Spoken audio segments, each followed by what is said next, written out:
Igor Jankę, dzień dobry. To jest Układ Otwarty, niezależny program o Polsce i świecie. Dziś o Polsce i świecie, o globalnym południu, o tym, czy globalne południe jest ważne, czy może być ważne dla Polski, czy warto byśmy mieli strategię postępowania wobec tych państw i byśmy byli aktywni we współpracy z nimi. Czym jest BRICS, zwłaszcza po szczycie w Kazaniu. O tym dzisiaj porozmawiamy w Układzie Otwartym. Najpierw, jak zawsze, serdeczne podziękowania dla wszystkich Państwa, którzy wspieracie mój program, wspieracie pracę ludzi, którzy ze mną współpracują. To jest niezwykle ważne. Jeśli ktoś chciałby dołączyć do tego grona i współtworzyć Układ Otwarty, zapraszam na mój profil w serwisie patronite.pl. Pozdrawiam też wszystkich mecenasów. Jeśli wasza firma chciałaby zostać mecenasem Układu Otwartego, zapraszam do kontaktu. I przypominam, że prowadzimy zbiórkę na rzecz kontenera, który pomaga w pomocy dla powodzian, bo powódź się skończyła, ale ona ciągle, ale skutki jej ciągle odczuwamy i pomagam organizacji, która organizuje tę pomoc. Link do zbiórki znajdziecie Państwo pod nagraniem i tam wszystkie szczegółowe informacje. Tyle zapowiedzi, teraz już łączę się z moimi gośćmi. A oto mecenasi Układu Otwartego. Ecovoltis, firma dostarczająca energię ze stałą ceną aż na 5 lat. Nowoferm, dostawca bram, drzwi i ramp dla przemysłu, logistyki oraz użytkowników prywatnych.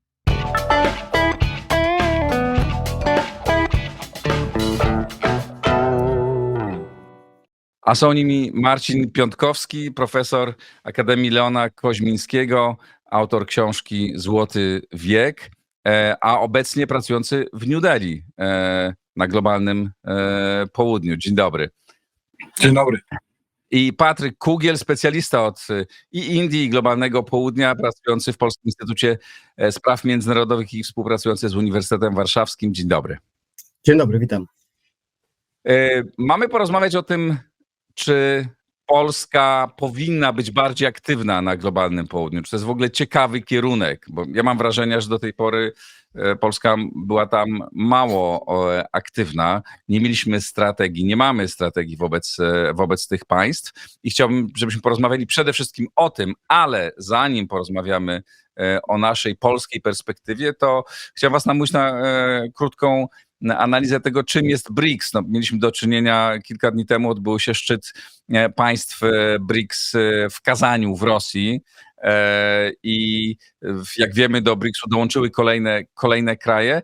I moje pytanie jest takie, czy to jest już poważna siła gospodarcza, polityczna, czy to jest dalej raczej taki PR-owa organizacja, która robi dobre wrażenie, ale tak naprawdę znaczenia nie ma. Marcinie, może zacznijmy od ciebie.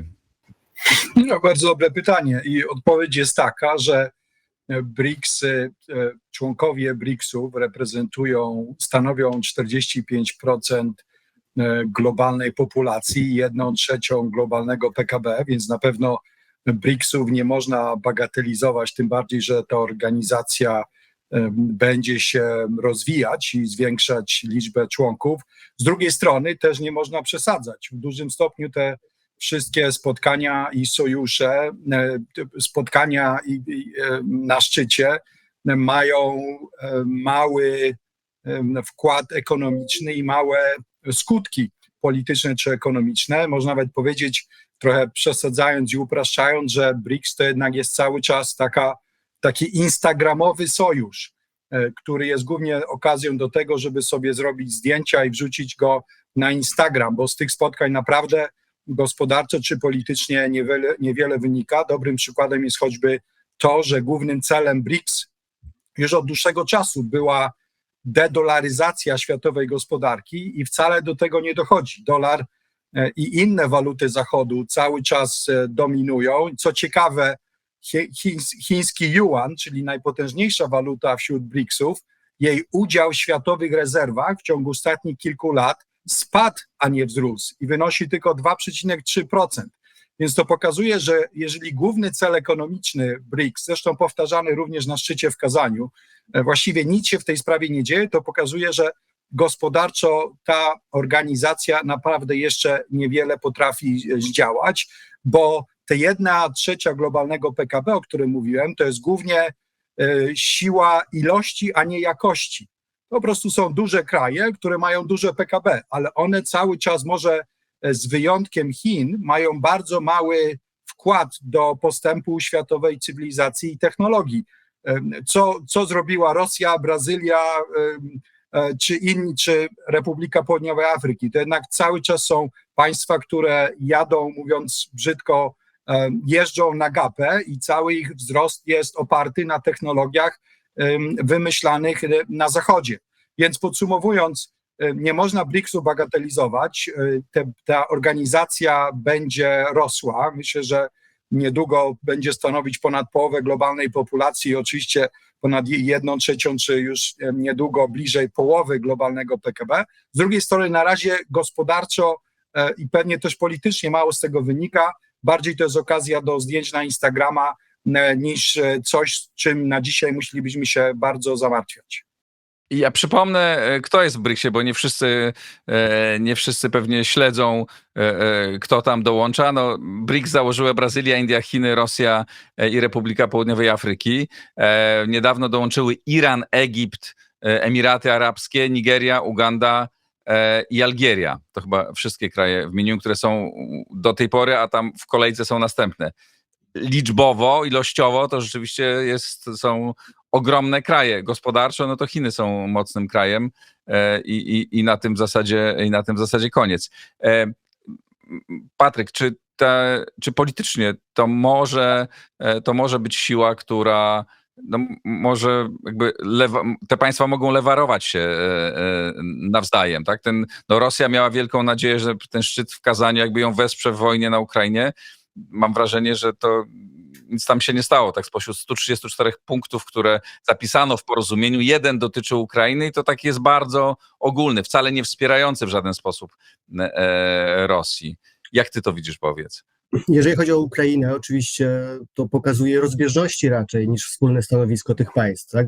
Wyraźnie potwierdzono, że każde państwo zostaje przy swoim narodowym stanowisku, więc tutaj Rosja nie uzyskała jakiegoś szczególnego poparcia dla swojej inwazji. Tak? Tutaj Indie, czy RPA czy Brazylia wcale nie są zadowolone z tej wojny i nie wspierają Rosji w prowadzeniu tej wojny. Raczej im zależy na zakończeniu konfliktu. No ale Rosja oczywiście ugrała tutaj najwięcej z tego względu, że po prostu pokazała światu, że nie jest izolowana. Tak? Oni nie muszą się zgadzać co do Ukrainy, ale przynajmniej pokazują, że sankcje zachodnie są sankcjami zachodnimi, a nie międzynarodowymi, globalnymi.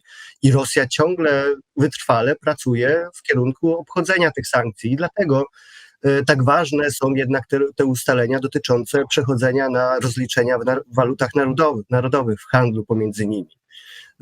Wspólna waluta BRICS to jest pieśń przyszłości. Ja nie wiem, czy kiedykolwiek to się uda. To jest zbyt skomplikowana sprawa, żeby organizacja tak różnorodnych państw była w stanie zsynchronizować systemy monetarne i wprowadzić wspólną walutę.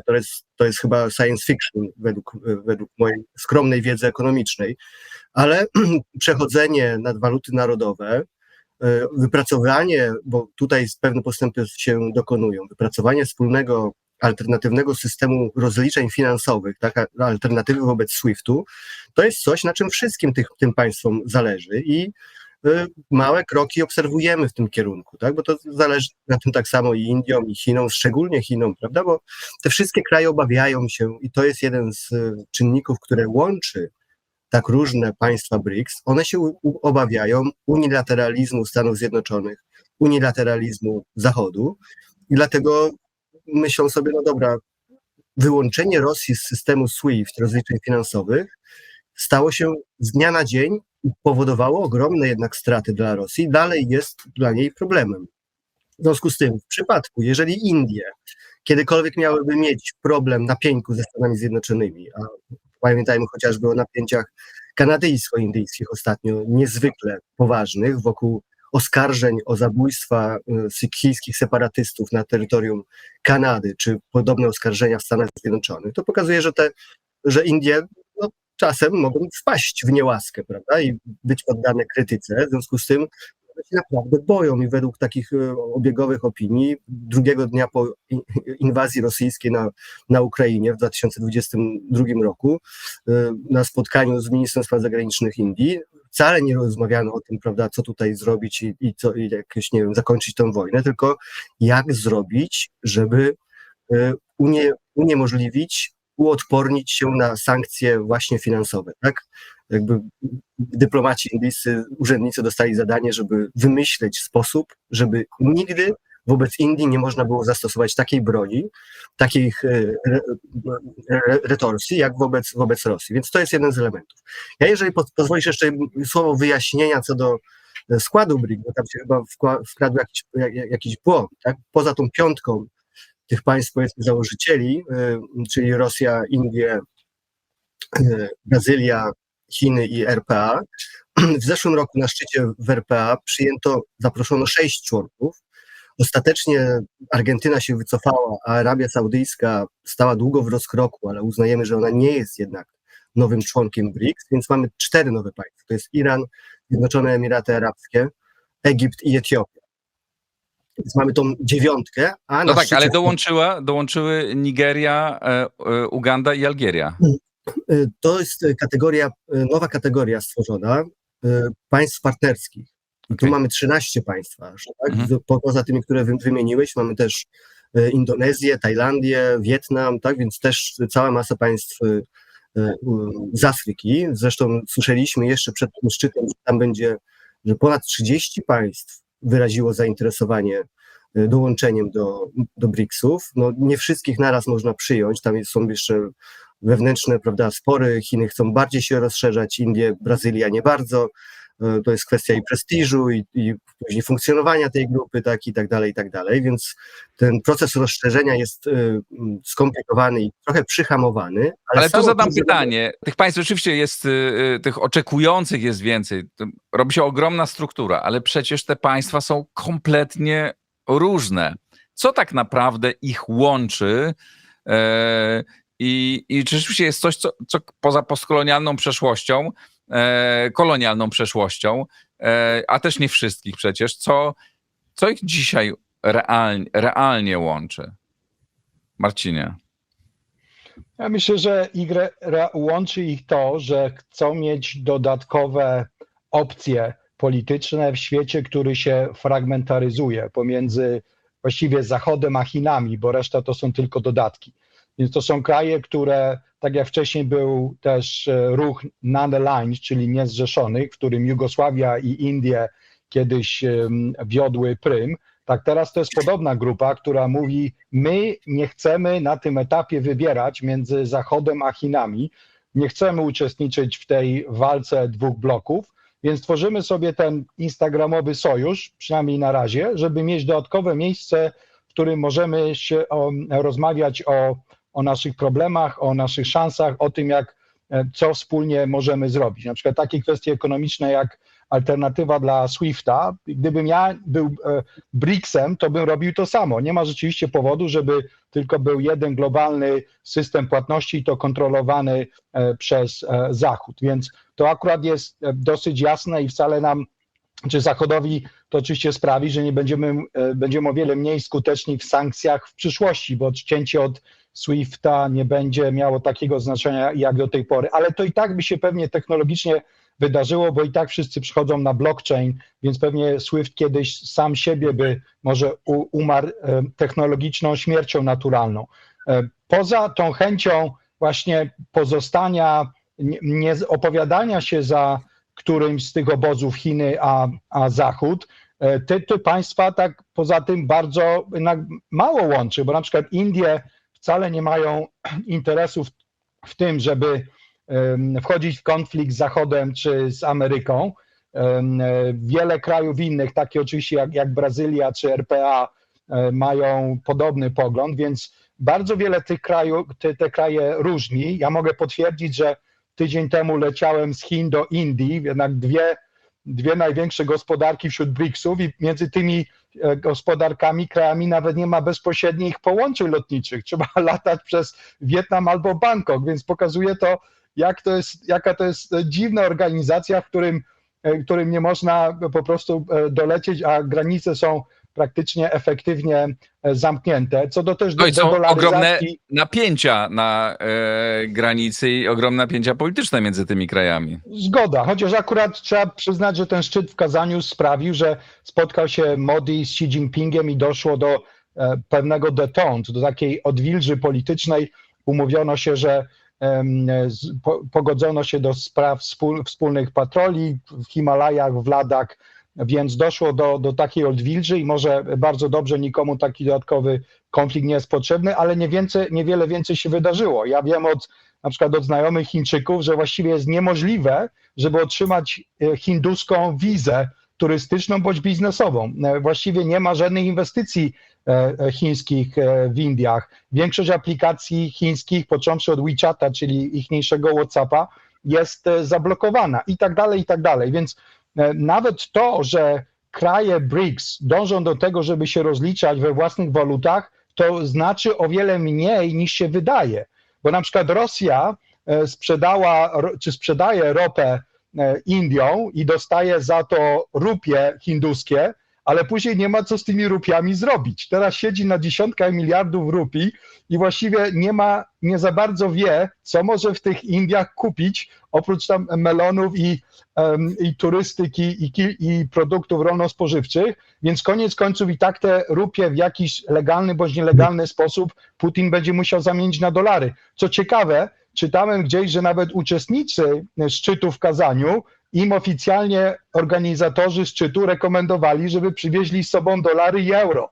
Więc to pokazuje znowu, że koniec końców o tym, czy waluta jest mocna, czy nie decyduje szczyt w Kazaniu, czy szczyt w jakimś innym mieście, tylko o tym, czy te kraje, które emitują tą walutę, czy tym krajom wierzymy, czy im ufamy, czy one mają otwartą gospodarkę, w której można kupić aktywa i je sprzedać w każdej chwili. I BRICS, w szczególności też Chiny, to jest właściwie odwrotność tego.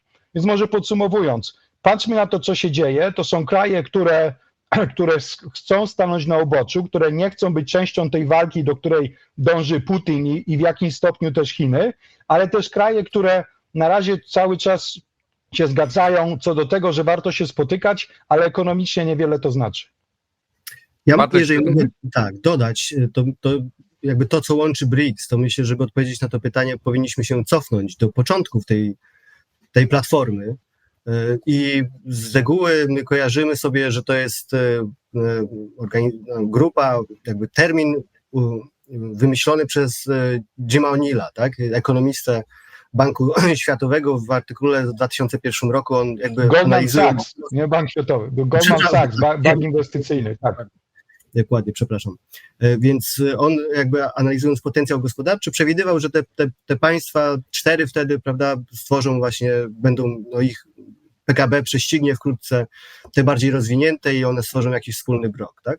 Ale tak naprawdę źródła BRICS-u są dużo wcześniejsze i mają znaczenie geopolityczne, to znaczy to można wskazywać na wizytę Jewgenija Prymakowa w Delhi w grudniu 1998 roku, jeszcze pod koniec ubiegłego wieku, gdzie on właśnie do Indusów przyjechał z propozycją, żeby oni się dogadali może z Chińczykami, że te ich zadawnione animozje można by odłożyć na bok, bo wszyscy mamy jeden wspólny cel.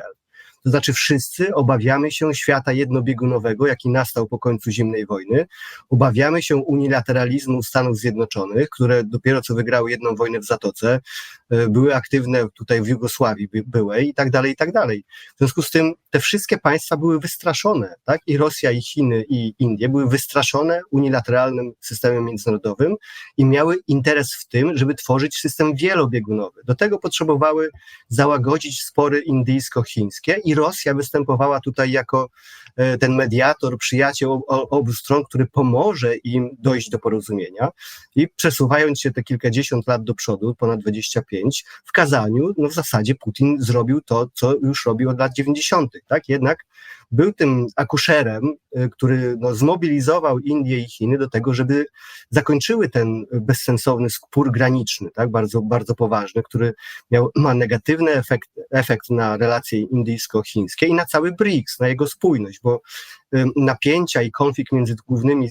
największymi gospodarkami i krajami BRICS-u oznacza, że ta grupa faktycznie będzie bez znaczenia, będzie nieefektywna. Ale jednocześnie to pokazuje, dlaczego BRICS jest ważny dla tych państw. Tak? On właśnie służy temu, żeby ci liderzy, których czasem bardzo dużo różni, żeby mieli tą platformę, gdzie się spotkają. To nie jest pierwszy raz. Już kilka lat temu też mieliśmy taką sytuację, że właśnie na szczycie BRICS-u Xi Jinping spotkał się z Modim, później się zaprosili, tam Xi Jinping przyjechał do Indii, mówiło się tak o jakimś tutaj odprężeniu i tak dalej, i tak dalej. Więc BRICS jest tego typu okazją do łagodzenia też sporów dwustronnych. Jeżeli martwimy się, że tam będzie, nie wiem, Egipt i Etiopia, tak, dość zwaśnione państwa, i że to rozwali ten BRICS od środka, to może wręcz przeciwnie. Może to będzie właśnie ta platforma, gdzie te państwa będą mogły ze sobą porozmawiać, liderzy porozmawiają i będą mogli łagodzić te spory, które są jakby naturalne. Więc to jakby pokazuje, że to, co łączy BRICS, to u źródeł, to jest dążenie do wielobiegunowego świata, sprzeciw wobec dominacji Zachodu w instytucjach międzynarodowych, w Banku Światowym, tak, w Międzynarodowym Funduszu Walutowym, w ONZ-cie i tak dalej,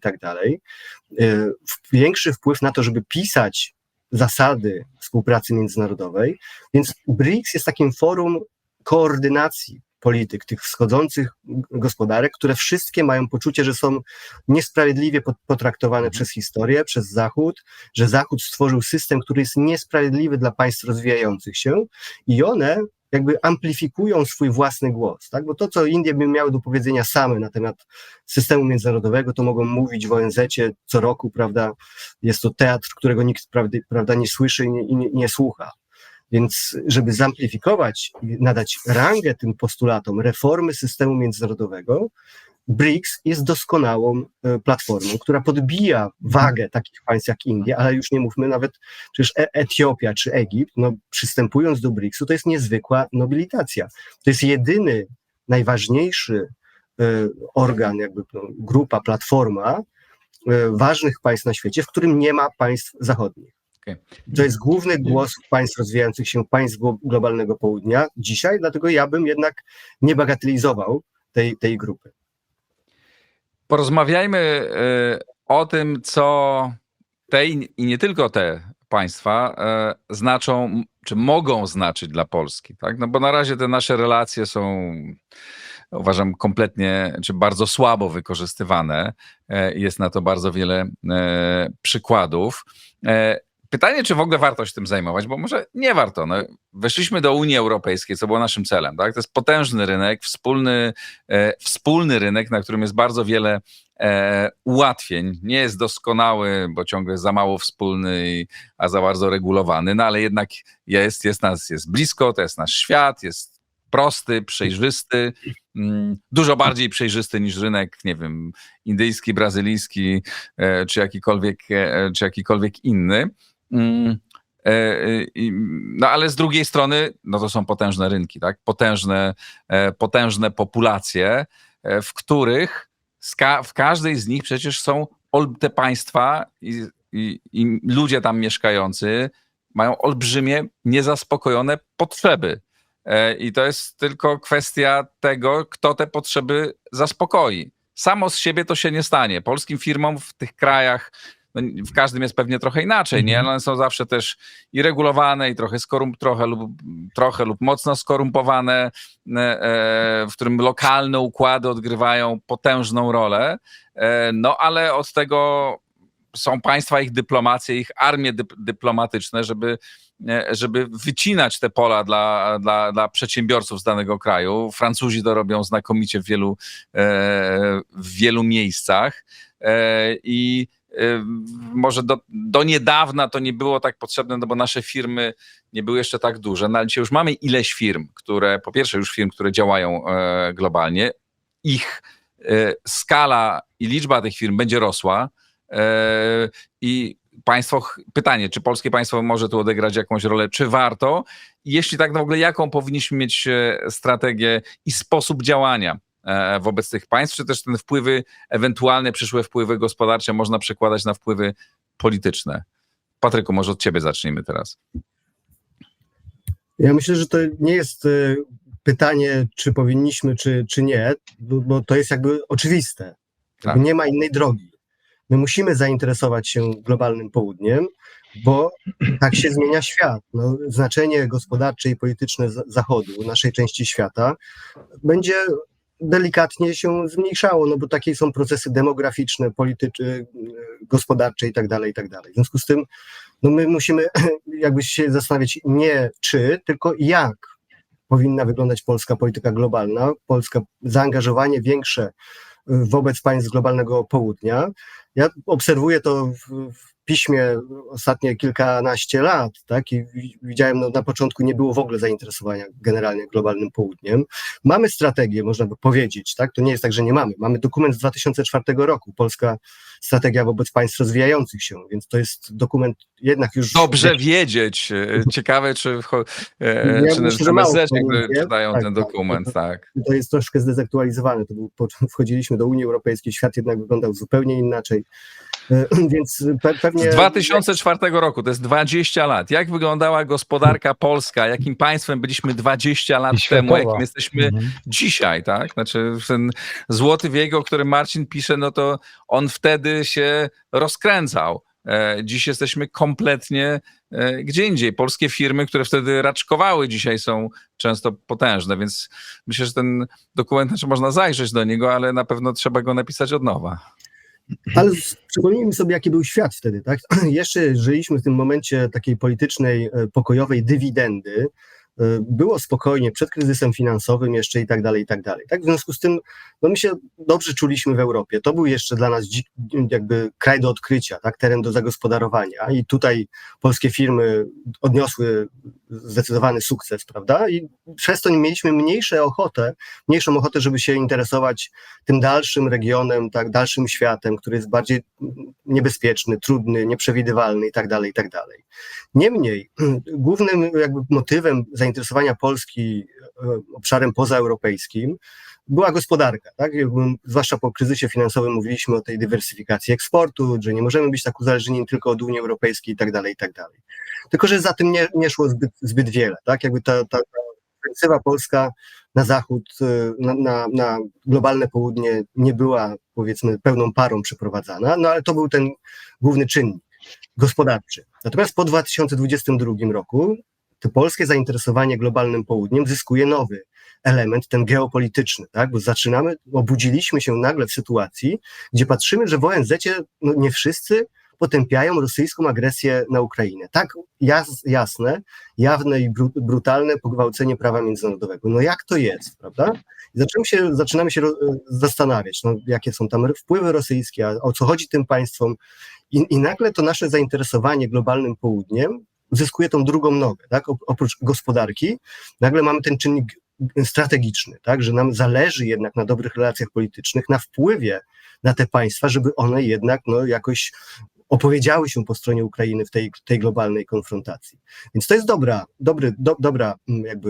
dobre wydarzenie, tak? Jakby z punktu widzenia naszego zainteresowania światem, tak? Że mamy niespecjalnie przekładające się na czyny po naszej stronie.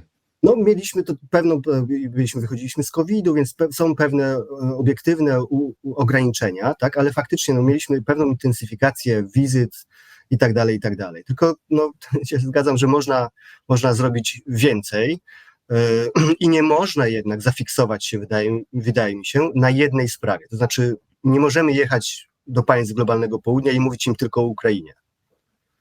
To nie może być jakby główny czynnik naszego zaangażowania. My musimy, jeśli chcemy jechać tam, to musimy jechać z argumentami, które do nich przemawiają. Ja znam przykłady takich miejsc, w których można używać konkretnych argumentów, również gospodarczych, które można oferować, tak? Interesy z tymi państwami takimi, no, niby demokratycznymi, ale działającymi w sposób taki, no, bardzo jednak scentralizowany, taki lekko skorumpowany, no odbywają się tak, że są akceptowane albo mają wsparcie z najwyższego szczebla, tak? I tam można wieloma rzeczami handlować, nie? Że to jest jeszcze taki sposób, że można, dobra, sprzedamy wam to, albo kupimy od was to, ale oczekujemy tego i tego, prawda? Mimo że kupujemy niby od jakiejś firmy, która najczęściej jest powiązana z ludźmi, którzy zarządzają danym państwem. Ja już kończąc dwie może rzeczy. To są państwa bardzo pragmatyczne. I to są państwa, które są zniechęcone i znudzone opowiadaniem im takim językiem moralnym. Tak, one nie lubią moralizowania, nie? Że tutaj musicie tak zrobić, bo to jest złe, to ten napad na tego i dlatego musicie tak się zachować. Nie? To są państwa, które walczą z biedą, które chcą poprawić standard życia swoich obywateli. To jest dla nich najważniejsze. Tak? W związku z tym, jeżeli chcemy coś tam załatwić, musimy odpowiadać na ich potrzeby rozwojowe. To jest to, co ich interesuje. I musimy być pragmatyczni. I musimy być też konsekwentni i cierpliwi pewnie, tak? Żeby tam odnieść sukces, to trzeba być tam dość długo. To jest rynek jakby już też gospodarczo, który ciągle jest dla nas nieodkryty. Nam chyba poniżej 10, chyba 7% polskiego eksportu trafia do państw rozwijających się na całym świecie, tak? Gdzie mieszka pewnie 90% populacji świata, tak? Więc coś jest chyba nie tak, więc to jest perspektywiczny rynek, pragmatyczni i praktyczni partnerzy, z którymi warto się zaangażować, jakby przychodząc do nich z pewną konkretną ofertą, a nie moralizowaniem. Marcin, jak ty to widzisz? No to jest retoryczne pytanie, które zadałeś, czy Polska powinna się zainteresować globalnym południem, czy nie. Ja bym odpowiedział, że polski złoty wiek kiedyś zahamuje, kiedyś się skończy, jeśli nie będziemy potrafili wyjść poza zachodnie rynki i podbijać te rynki globalnego południa. Dlaczego? No dlatego, że niestety ta struktura globalnej gospodarki się zmienia, Zachód się relatywnie kurczy, a rosną tamtejsze gospodarki. Na przykład Unia Europejska, oczywiście dla nas najważniejsza, 40 lat temu stanowiła 25% globalnego PKB, dzisiaj już tylko 15%, a w ciągu dekady będzie stanowiła 10%, więc z 25 na 10 i niestety wygląda na to, że ten proces relatywnego kurczenia się Europy w globalnej gospodarce będzie trwał. Może Ameryka utrzyma swój udział, ale na pewno nie nasza Europa, więc to pokazuje, że jeżeli mamy się rozwijać długo, a ten złoty wiek na razie mówi o tym, że przez 35 lat żeśmy się rozwijali najszybciej w Europie i na świecie wśród gospodarek na naszym poziomie rozwoju, no ale jak sama nazwa wskazuje, brakuje nam jeszcze dodatkowych 65 lat, żeby to ten pełny złoty wiek był, więc musimy się, chcąc nie chcąc, musimy się tym globalnym południem zainteresować z przyczyn gospodarczych, ale też z przyczyn politycznych. Zanim przejdę do gospodarczych, no jeżeli poważnie mówimy o tym, żeby Polska kiedyś weszła do G20, no to przecież nie może być tak, że my wymachujemy szabelką albo opowiadamy sobie, że w tym G20 mamy być, jak my właściwie nie mamy żadnego pomysłu na G20. Swoją drogą nie mamy pomysłu na Europę. Jeździmy do Brukseli, żeby podpisywać faktury i szybko wracamy do Warszawy, więc nie za bardzo wiemy, co w ogóle w Europie mamy robić, a już w świecie to nie mamy żadnego pomysłu, co oczywiście mnie bardzo boli, bo choćby członkiem G20 nie zostaniemy, zanim nie zaczniemy się zachowywać jak członek G20, żeby nas kiedyś zaproszono, nie jako członka, a bardziej pewnie jako permanentnego gościa, tak jak choćby Hiszpanię, no to ktoś musi powiedzieć, ta Polska ma fajne pomysły, zaprośmy ją do nas, żeby się tymi pomysłami dzieliła. Gdyby nas jutro zaproszono na spotkanie G20, no to o czym mielibyśmy rozmawiać? O składce zdrowotnej i o niższym VAT-ie na bikini. To naprawdę byłby wstyd. Więc musimy mieć choćby strategię, już 20 lat minęło, jak Patryk dobrze powiedział, od tej ostatniej. Musimy wiedzieć, co dokładnie, czego chcemy i co chcemy temu globalnemu południu sprzedać. Ja napisałem kilka miesięcy temu w Rzeczpospolitej o wyzwaniach dla polskiej dyplomacji ekonomicznej. Na przykład jednym z konkretnych pomysłów byłoby to, jeżeli my jesteśmy globalnym czempionem wzrostu od 35 lat, rozwinęliśmy się szybciej przez ten okres od Korei Południowej, Singapuru, Tajwanu, wszystkich innych gospodarek, no to dlaczego nie stworzymy takiego ekonomicznego korpusu pokoju, w których będziemy wysyłać tych naszych emerytowanych Balcerowiczów, Kołotków, Rostowskich, Raczków i wszystkich innych, żeby jeździli po świecie i opowiadali o tym, co z tego sukcesu Polski i naszego regionu wynika. To naprawdę nie rozumiem, dlaczego tego nie robimy. Bardzo konkretny pomysł na to, żeby się dobrze sprzedać. Oczywiście jeszcze jest wiele innych rzeczy, czy nawet zaniedbań. No jestem tutaj w New Delhi, gdzie okazuje się, że w New Delhi nie mamy ambasadora, czyli w największym kraju na świecie pod względem wielkości populacji, nie mamy ambasadora. Mamy tylko charge d'affaires, bardzo zresztą fajnego, ale ambasadora nie mamy. Co ciekawe, nie Jest mamy kilka krajów globalnego południa potężnych, w którym nie mamy obecnie ambasadora. No właśnie, no więc pokazuje to, jak się nawet zderzają te ambicje, o których my tu mówimy, z praktyką. Nie wiadomo, z jakich powodów nie mamy też biura PAIH-u w Indiach, czyli Polskiej Organizacji Inwestycji i Handlu, przecież której właśnie zadaniem jest to, żeby promować polski biznes w Indiach. W Indiach wielkość klasy średniej rośnie co roku o kilkadziesiąt milionów Hindusów. No więc jak mamy coś w przyszłości sprzedawać poza Unią Europejską i poza naszym najbliższym regionem, no to właśnie w krajach globalnego południa ta klasa średnia rośnie o kilkadziesiąt, no może nie kilkaset milionów, ale kilkadziesiąt milionów ludzi, którzy co roku się na tyle bogacą, żeby po prostu kupować więcej niż tylko rzeczy takiej podstawowego użytku. I może kończąc, bo to oczywiście długi temat, musimy też wymyślić, w czym możemy te kraje globalnego południa wesprzeć. No bo jest na przykład prawdą, że jak to jest, że w Radzie Bezpieczeństwa ONZ-u zasiada Wielka Brytania czy Francja, a nie zasiadają Indie, które są piątą największą gospodarką na świecie, a do końca dekady będą trzecią i która oczywiście niedługo będzie miała 1,6 miliarda mieszkańców, bo takie są prognozy demokratyczne. Przecież to jest aberracja. Więc oczywiście, że trudno później spojrzeć w twarz Macronowi czy premierowi Wielkiej Brytanii i powiedzieć sorry, ale my chcemy Indię, no ale to trzeba się zastanowić, czy jesteśmy poważni. Podobnie o czym mówił Patryk, z udziałami globalnego południa w Banku Światowym czy w Międzynarodowym Funduszu Walutowym. Nie może być tak, że Chiny, druga największa gospodarka na świecie, ma mniej udziałów w Banku Światowym, w związku z tym mniej głosów w Banku Światowym i MFW niż na przykład Japonia. To też znowu jest taka aberracja po II wojnie światowej. Więc znowu jest wiele pomysłów na to, od dzielenia się na przykład naszym sukcesem. Przecież jest bardzo wiele rzeczy, lekcji, które z tego sukcesu wynika, które ja jako ekonomista twierdzę, że i zresztą do niedawna też pracowałem choćby z Koreą czy z Chinami, te kraje dobrze znam. Na przykład dla krajów globalnego południa replikacja sukcesu Korei Południowej uważam, że byłaby o wiele trudniejsza niż replikacja sukcesu Polski. To, co robiły Tajwan, Singapur czy Korea, to był model rozwoju oparty na subsydiach, protekcjonizmie, korupcji, zamkniętych rynkach, który w dzisiejszej gospodarce globalnej jest nie do odtworzenia. To Polska jest tym lepszym modelem, więc mówmy o tym. Chciałbym, żebyśmy też rzucili nasze sztandary, na przykład fakt, że odpowiadamy się za globalną wolnością ekonomiczną, ale połączoną z solidarnością społeczną, która też oczywiście wynika praktycznie z naszego DNA. I wokół tego też możemy budować całą narrację takiej inkluzywnej, globalnej gospodarki i oczywiście do tego musimy dołączyć konkretne pomysły, na przykład walkę z rajami podatkowymi czy z korupcją, ale powinniśmy mieć 1 czy 2 pomysły na światową gospodarkę i z tym jeździć po globalnym południu i im o tym opowiadać.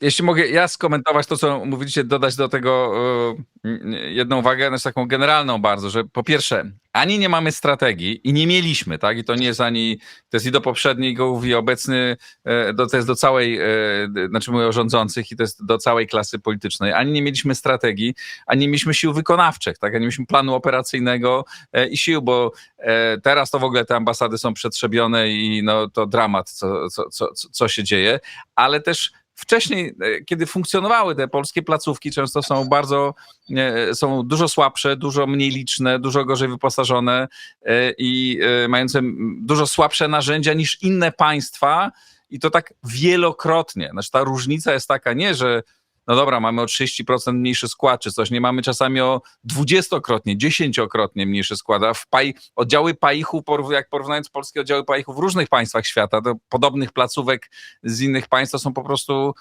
często kilkudziesięciokrotne różnice i my żyjemy w takim jakimś absurdalnym pojęciu, że państwo musi być tanie, że nie możemy wydawać pieniędzy na to i że to są pieniądze do zarobienia, to jest inwestycja, to nie jest, to jest coś, co włożymy pieniądze i one przyjdą, bo polskie firmy tam pojadą i będą się rozwijać i płacić podatki, więc musimy opracować strategię i w ogóle zmienić tak kompletnie, rewolucyjnie podejście do naszej obecności. To jest temat na wiele rozmów, ale czułem potrzebę powiedzenia tego. Czy ja mogę dorzucić jasne, do tego? Jasne. Przykład, dokładnie to, o czym mówisz, tak? O niedoinwestowaniu polskiej obecności na tym globalnym południu i jakich brakach instrumentarium. Przykładem jest pomoc rozwojowa, tak? Która nie jest dla Polski jakimś ważnym narzędziem, zwłaszcza obecności w krajach globalnego południa. I jak to się przekłada w praktyce? Ja kilka lat temu byłem w Ugandzie, takim wyjeździe właśnie badawczym. Patrzyłem, jak inne państwa europejskie wykorzystują pomoc rozwojową w Afryce. Tak? W samej małej ambasadzie, znaczy dużej ambasadzie duńskiej w Ugandzie mieliśmy 25 pracowników wydziału zajmującego się pomocą rozwojową. Tak? A Polska w tym czasie nie miała w ogóle placówki w Ugandzie, a najbliższa placówka w Nairobi miała pół etatu zajmującego się 8 krajami tego regionu w kontekście pomocy rozwojowej. Ostatnio ktoś mi opowiadał, że w Szwecji polska placówka ma kilku dyplomatów, natomiast w szwedzkiej tylko tematyką rozwojową zajmuje się ponad 100 osób. Więc to jest ta różnica podejścia, bo to jest kwestia mentalna. I dlatego się cieszę bardzo, że taka rozmowa jak nasza się tu odbywa. I mam nadzieję, że więcej tego typu rozmów będzie się odbywało w ogóle w polskiej przestrzeni publicznej, bo my musimy zmienić nasze mapy mentalne. Bez tego się nic nie uda. Tak? Nikt nie zrozumie, że obecność na globalnym południu to jest kwestia inwestycji. To nie jest charytatywna działalność, że my tam coś pojedziemy i cukierki porozdajemy. Tak? To jest kwestia naszego długofalowego rozwoju, inwestycji i bezpieczeństwa, bo się okazuje, że te państwa globalnego południa właśnie mają głos, że one mogą zagłosować przeciwko Rosji albo za nią, coraz częściej może będą głosowały za nią. Także nam jednak zależy na tych dobrych relacjach. Polska ma tutaj też wyjątkową swoją jakby wartość, której zupełnie nie wykorzystujemy po końcu zimnej wojny, bo Polska doskonale zna problemy tamtych państw. My nie byliśmy nigdy mocarstwem kolonialnym, my byliśmy mocarstwem też biednym, socjalistycznym, które przeszło dopiero w ostatnich 30 latach tą zadziwiającą, cudowną transformację, tak? I staliśmy się tym dzieckiem sukcesu. Ale my pamiętamy tamtą sytuację, która jest dzisiaj codziennością w Ugandzie, właśnie w Indiach i tak dalej. My powinniśmy być tym mostem, tak? My powinniśmy trochę być adwokatem i w kontekście tego hasła solidarności, o których mówił pan Marcin, że to jest w naszym DNA. Pewnie. Polska jako pomost między tym krajem północy a południa, tak? Mamy ten podział coraz większy, coraz grubszą kreską kreślony globalne południe, globalna północ. To nie jest absolutnie w naszym interesie i globalnej północy, żeby tego typu podział się utrwalił, tak? Bo to będzie służyło Chinom, Rosji i innym, prawda? Więc my potrzebujemy dialogu i tutaj Polska mogłaby też odegrać ważną rolę. Jeszcze powiem tak, czasem w Polsce obawiamy się, albo nie wiem, politycy się obawiają, że to właśnie dużo będzie kosztować, że to globalna polityka to jest dla dużych, prawda, to może tam Stany Zjednoczone mogą mieć globalną politykę, może Niemcy co najwyżej, prawda, ale już na pewno nie takie małe państwa jak Polska, prawda? Zobaczmy, co robią Węgry. Zobaczmy, co robi Turcja. To nie są dużo większe państwa, prawda, od Polski. Nawet Czechy, mam wrażenie, że ma bardziej aktywną globalną politykę, że lepiej chociażby wykorzystuje instrument pomocy rozwojowej niż Polska. Więc to nie jest, posiadanie polityki globalnej nie jest zastrzeżone dla największych. Polska powinna być trochę może bardziej ambitna i dostrzec to, że świat się zmienia, że nasze interesy coraz bardziej będą powiązane z tym dalszym światem i po tym etapie, mieliśmy taki etap europeizacji polskiej polityki zagranicznej, ale następnym etapem naturalnym powinna być globalizacja polskiej polityki zagranicznej i większe zainteresowanie globalnym południem i stworzenie tych instrumentów i zwiększenie nakładów na to, żeby być skutecznym w tych państwach rozwijających się. Zwłaszcza, że jesteśmy w momencie, ja się zgadzam z tym, co ty powiedziałeś, że potrzebne są kompletnie zmiana tych map mentalnych, tak? Kompletnie zmiana sposobu myślenia. My nie jesteśmy już, biednym krajem, tak? Którego na nic nie stać, tak? To Marcin tu propaguje, ja też zresztą, tak, jesteśmy już silnym, powiedzmy, średniej wielkości, ale super rozwijającym się krajem. I może ten kraj może się rozwijać dużo bardziej, tylko trzeba wykorzystywać swój potencjał i musimy zdać sobie sprawę, że mamy tę możliwość, tylko wymaga to podjęcia bardzo poważnych decyzji. Nie takich, wydajemy ogromne, mamy zgodę, prawda, zgodziliśmy się nagle z dnia na dzień wydawać ogromne pieniądze na zbrojenia, gigantyczne, niewyobrażalne. My nie wyobrażamy, ile tej kasy my wydajemy i będziemy wydawać. Ale zgodziliśmy się, bo zobaczyliśmy, że Ruski tu wchodzi, prawda, to Boże. Przecież to samo jest, powinniśmy wydać, nie twierdzę, że podobne, bo ta skala jest kompletnie inna. Mały procent tego, co wydajemy na zbrojenia, na polską dyplomację, żebyśmy jako państwo zyskali bardzo dużo. Szkoda, tutaj kilka rzeczy do dodania i kilka od razu pomysłów, co konkretnie możemy zrobić, więc rzeczywiście musimy zmienić naszą mentalność. Nie jesteśmy Mołdawią, tylko jesteśmy gospodarką, która w przyszłym roku będzie miała PKB warte $1 bilion i wejdziemy do elitarnego klubu największych gospodarek świata. Będziemy na 20 czy 21 miejscu, to nie ma znaczenia, ale powinniśmy się zachowywać co najmniej jak tak duża gospodarka, a my zachowujemy się jak gospodarka, która jest na 50. pozycji na świecie, a nie na 20. Więc w ogóle my nie tylko, że nie gramy w wyższej kategorii wagowej, tylko poniżej naszej kategorii, więc na pewno mamy wiele nadrobienia. 4, myślę, konkretne pomysły. To jeden, żeby rzeczywiście tą solidarność, to solidarity wrzucić na nasze sztandary. Przecież jaka to jest piękna historia. No właściwie my pokonaliśmy komunizm, to Solidarność pokonała komunizm. To jest hollywoodzka historia, którą pięknie Netflixowo praktycznie można wszystkim sprzedać i teraz przerobić tą narrację na to, że tak, że zależy nam na inkluzywnym świecie, w którym takie kraje jak Indie, może niekoniecznie Chiny, ale Indie i Brazylia i inni też coś mają do powiedzenia, więc nie bójmy się tego ambasadora amerykańskiego, że nas karci, tylko miejmy taką politykę, która jest włączająca i stara się z całą resztą świata rozmawiać. Co mamy robić? No, mówiłem o tym ekonomicznym korpusie pokoju. Ci nasi emeryci, zemerytowani politycy gospodarczy się na emeryturze nudzą, no to powysyłajmy ich do tych różnych miejsc na świecie, niech opowiadają o tym sukcesie, niech się włączą. Przecież to są zupełnie jakieś marginesowe pieniądze. Wysyłajmy ich, żeby opowiadali o tym, co w tej Polsce się wydarzyło i co z tego wynika dla krajów, które odwiedzają.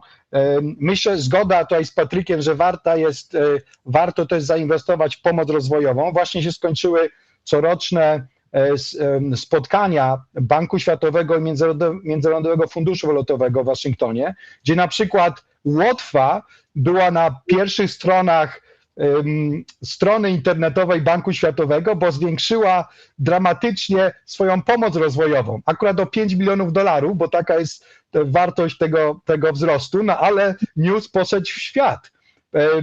Jeżeli Łotwa takie rzeczy może robić, to dlaczego nie my? Hiszpania o 40% zwiększyła swój wkład do wspierania krajów rozwijających się. No tu już więcej pieniędzy, to kilkaset milionów euro, które wyda Hiszpania, ale mówię o tym, że to właśnie pokazuje, że jeżeli ktoś chce być poważny, no to właśnie przez Bank Światowy, przez MFW, przez globalne organizacje je wykorzystuje, żeby propagandowo i PR-owo się dobrze sprzedać. Polska by mogła, startujemy z tak niskiego poziomu, że właściwie nawet jak co roku byśmy ogłaszali, że o 30% zwiększamy na przykład naszą pomoc rozwojową, to będą żadne pieniądze, pewnie 1/100 tego, co stracimy na głupim pomyśle obniżenia składek zdrowotnych, a efekt PR-owy globalny będzie po prostu niesamowity. No i trzeci bardzo konkretny pomysł, to również w kontekście wyzwań rozwojowych dla polskiej demografii. Dlaczego na przykład nie zrobić w krajach globalnego południa, nie stworzyć sieci polskich liceów? Licea, które by we wszystkich krajach na świecie, w tych biednych, jakość edukacji i dostęp do edukacji to jest kluczowy problem rozwojowy, to po prostu ci najbiedniejsi nie mają dostępu do dobrych szkół, więc dlaczego nie stworzyć w ramach tej pomocy rozwojowej bardzo konkretnie sieć polskich liceów, które oczywiście będą przy okazji uczyły polskiego i polskiej kultury i na przykład wszyscy najlepsi uczniowie z tych liceów od razu powinni mieć darmowy bilet na polskie uniwersytety i przy okazji to będą ludzie, którzy później będą mogli w Polsce zostać i w dużym stopniu, czy w jakimś stopniu od razu zapełnią naszą demograficzną dziurę, bo przy okazji wspomnę, że do 2050 roku na polskim rynku pracy zabraknie 6 milionów rąk czy mózgów do pracy. Więc znowu to jest taki win-win. Z jednej strony wspieramy rozwój edukacji w krajach rozwijających się, budujemy swój PR, sprzedajemy swoją kulturę w bardzo pragmatyczny sposób i po trzecie bezpośrednio sobie pomagamy, bo ściągamy najlepszych uczniów do siebie na nasze uniwersytety i na nasz rynek pracy. Patryk, jak ty uważasz, znaczy gdzie, na jakich polach możemy oprócz tych ogólnych, o których i ty wspominałeś i teraz Marcin mówił, gdzie jest nasz największy, znaczy gdzie moglibyśmy wejść i z czym? Co moglibyśmy zaproponować państwom globalnego południa? Myślę, że to zależy tylko od naszego potencjału, tak? Więc to jest pytanie do polskich firm, jeżeli mówimy o tej gospodarce, tak? Bo gospodarczo tam jest potrzeba wszystkiego. Ogromnym brakiem jest tak zwany skilling, tak? Czyli to, o czym mówił Marcin, czyli kształcenie zawodowe tych młodych ludzi, którzy mają gdzieś później pracować, ale nie mają absolutnie żadnych kompetencji. W samych Indiach się mówi, że tylko 50% ludzi dorosłych jest zdolnych do wykonywania jakiejkolwiek pracy. Oni się do niczego nie nadają. Tak? Jest ogromny problem. Mają ogromną populację, ale która jest bezużyteczna. Więc wykształcenie tych ludzi to jest ich absolutnie egzystencjalne wyzwanie. Więc wejście w sektor edukacji, tak, z wykorzystaniem naszego systemu wyższej edukacji, ale też zawodowej i może wspólnego tworzenia może tego systemu, prawda, to jest to, co tam jest na wagę złota i było właśnie taka sytuacja win-win. Inny problem, jaki te państwa mają, ogromny, to są kwestie zielonej transformacji, tak? I ochrony klimatu, ochrony środowiska. Przecież to są państwa, miasta często najbardziej zanieczyszczone na świecie, tak? W samych Indiach, ale nie tylko, i Afryka, i cała masa w Azji. Tak?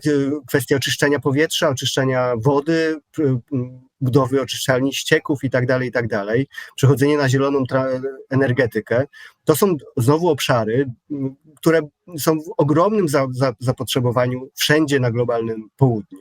I później możemy patrzeć sektorowo, tak? Bo każdy kraj ma trochę inną sytuację, więc ja tutaj też najlepiej akurat się znam na Indiach i Azji Południowej, tak? Ale pewnie w Afryce część wyzwań jest podobna, ale no, trzeba popatrzeć na potrzeby rozwojowe danego państwa i zobaczyć, gdzie my mamy coś do zaproponowania.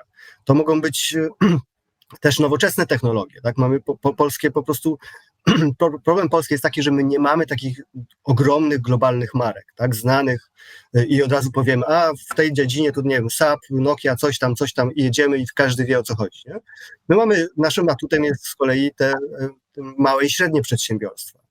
Często już rozpoznawalne w swoich branżach, prawda, które są niezwykle cenne. I to w zakresie, nie wiem, IT, jakiś, już mówimy o AI i tak dalej.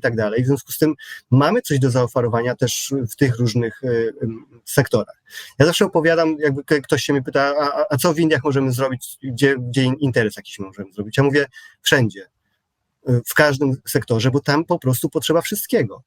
Tak, poza Chinami to są rynki, które właśnie przechodzą ogromną transformację, gdzie ta klasa średnia, siła nabywcza zatem rośnie z roku na rok. Tam potrzeba wszystkiego, tak? Wymianę transportu miejskiego, wymianę infrastruktury, wymianę sprzętu AGD w domach i tak dalej. W związku z tym to są kraje generalnie o ogromnym potencjale gospodarczym dla naszych firm, które mówię, jak na razie nie bardzo były zainteresowane, nie bardzo były tam obecne. Do tego jest oczywiście potrzebne wsparcie poparcie państwa, bo to są rynki trudne, gdzie to poparcie polityczne jest bardzo ważne. Trzeba tam częściej jeździć na poziomie politycznym najwyższym. Trzeba doinwestować te nasze biura PAIH-u, tak, te zbychy, zagraniczne biura handlowe. I wykorzystywać wszelkie inne możliwe instrumenty, tak, od polityki stypendialnej przez politykę kulturalną, publiczną i tak dalej, dyplomację publiczną, żeby też tą markę Polski tam budować, tak, a to w jakich sektorach to będzie zależało po prostu od polskich firm. Tak? Niektóre polskie firmy mają już tą świadomość, że one muszą wychodzić na zewnątrz i często odnoszą sukcesy, no ale nie wszystkich jeszcze, nie do wszystkich jeszcze ta informacja dotarła, więc tu jest ogromne zadanie rządu. Więc to w tej sferze gospodarczej, a w politycznej myślę, że to też podpisuje się pod tym, co Marcin powiedział odnośnie tej marki budowanej na solidarności, na inkluzywnym wzroście, na sprawiedliwości. Tak? To są te hasła, które Polska powinna przejąć i oprócz tego, prawda, bronienia ładu międzynarodowego opartego na prawie, które jest ważne dla większości tych państw, dla prawie wszystkich pewnie, tylko że to jest bardziej trochę odległe, tak? Pewna wizja. Dla nich jest ważne głównie wyzwania gospodarcze, tak? Więc pomóc im w rozwiązaniu tych wyzwań globalnych, w budowie takiego systemu międzynarodowego, który będzie dla nich też bardziej atrakcyjny, transferu zielonych technologii. Tak? Jeżeli chcemy, żeby te państwa nie zatruwały środowiska, no to ich samych na to nie będzie stać. My musimy stworzyć system, który będzie im w tym pomagał. Walka z rajami podatkowymi i uciekaniem opodatkowania. Tutaj Polska też jest czasem ofiarą. Nie w takim zakresie jak państwa rozwijające się, ale na pewno mamy punkty wspólne i możemy razem z nimi o to walczyć. Tak? To jest to, co pan Marcin mówił, my musimy wiedzieć, po co my chcemy być w G20, bo na razie nie bardzo wiadomo. To znaczy my musimy mieć odpowiedź na każde pytanie. Jak zreformować MFW? Jak zreformować Radę Bezpieczeństwa?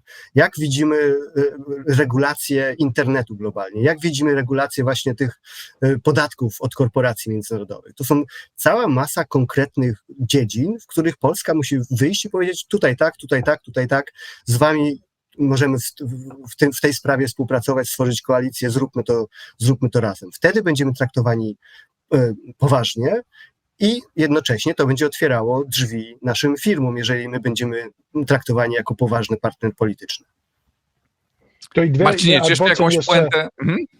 Tylko to, że tylko bym podkreślił kwestię rajów podatkowych, bo na przykład wiem, że minister nasz spraw zagranicznych Sikorski też się o tym od dawna opowiadał. Co ciekawe, tu akurat byłaby zgoda polityczna w samej Polsce, bo za czasów PiS-u powstał dokument kilka lat temu, przedstawiony zresztą w Brukseli, też dotyczący walki z rajami podatkowymi, więc jak nigdy nawet nasza klasa polityczna się do tego zgadza, więc wyjdźmy, Chińczycy się przez tym bardzo martwią, oni mają wielu miliarderów, którzy uciekają z tymi swoimi pieniędzmi do Singapuru, Vancouver i gdzie indziej. Znowu, to jest bardziej skomplikowane rzeczy z Chińczykami, ale można im powiedzieć, słuchajcie, jesteśmy po tej samej stronie, tych rajów podatkowych też nie wspieramy, więc o tym możemy wspólnie rozmawiać. To samo w Indiach, to samo z Brazylią, przecież problem korupcji to jest wśród szczególnie polityków gospodarczych i elity biznesowej, to jest jeden z kluczowych problemów politycznych i społecznych tych wszystkich krajów, więc aż się prosi,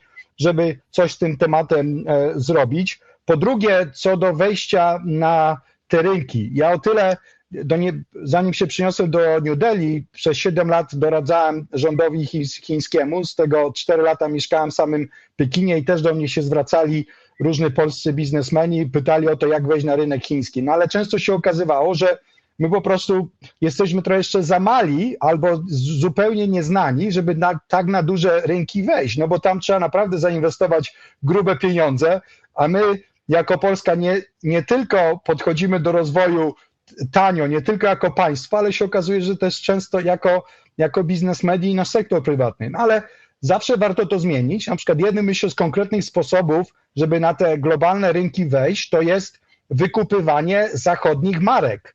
My przecież nie zbudujemy w Chinach, nie wydamy $1 miliarda, żeby zbudować, żeby reklamować grześki, nasze wafelki, żeby one się dobrze sprzedawały, ale na przykład możemy robić tak jak firma eSky z Wrocławia, która na przykład przejęła niedawno brytyjską markę biura podróży Thomas Cook, która ma ponad 100 lat historii, która jest dobrze rozpoznawana na rynku hinduskim.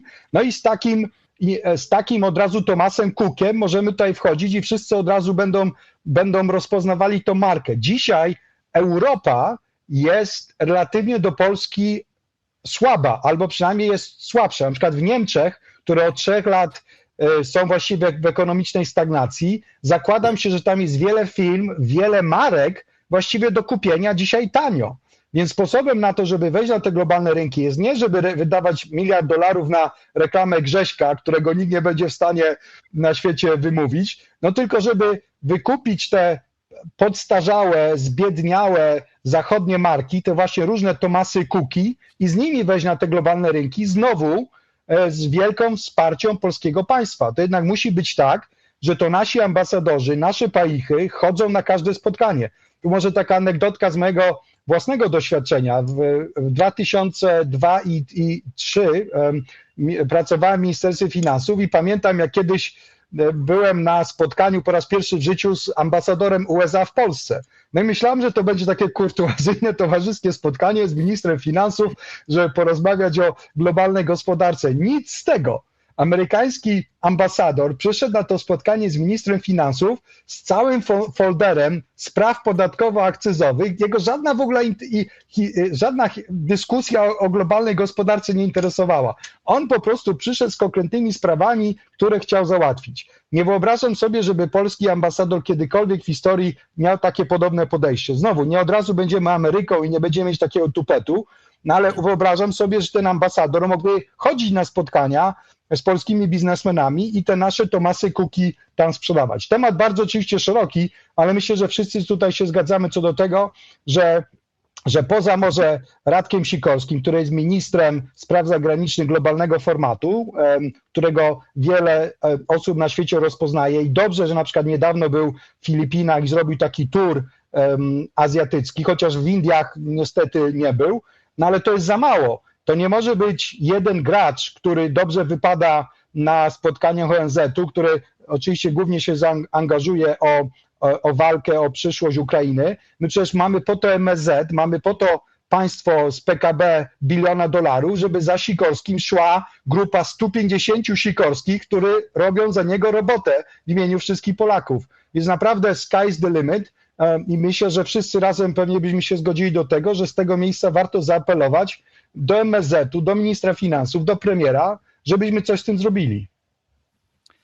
Tak jest bardzo dużo do zrobienia i na pewno tu w Układzie Otwartym o tym będziemy mówić. Jesteśmy w takim świetnym momencie, że jest łatwo osiągnąć sukces, bo na razie, tak jak sobie powiedzieliśmy, to wygląda bardzo, bardzo słabo, a mamy bardzo duży potencjał, więc ta przestrzeń do rozwoju jest bardzo duża. Bardzo wam dziękuję. Patryk Kugiel, Marcin Piątkowski, Patryk z Warszawy, Marcin z New Delhi. Dzięki serdeczne. Ja dziękuję bardzo. Ważna i potrzebna debata, także kontynuujmy później ją. Będziemy na pewno to robić. Będę do was na pewno wracał, jeśli się będziecie godzić na dalsze rozmowy. Dziękuję bardzo.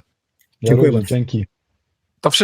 To wszystko na dzisiaj. Tak, proszę Państwa, będziemy o tym na pewno rozmawiać tu w Układzie Otwartym. Potrzebny jest nam nowy sposób myślenia. Wiele razy mówię Państwu o szkole przywództwa, którą też jakby buduję z grupą ludzi i tam spotykamy takich ludzi, więc jest i również potencjał ludzki do tego, żeby Polska się rozwijała, tylko musimy zmienić, jak powiedział Patryk, mapy mentalne naszych przywódców.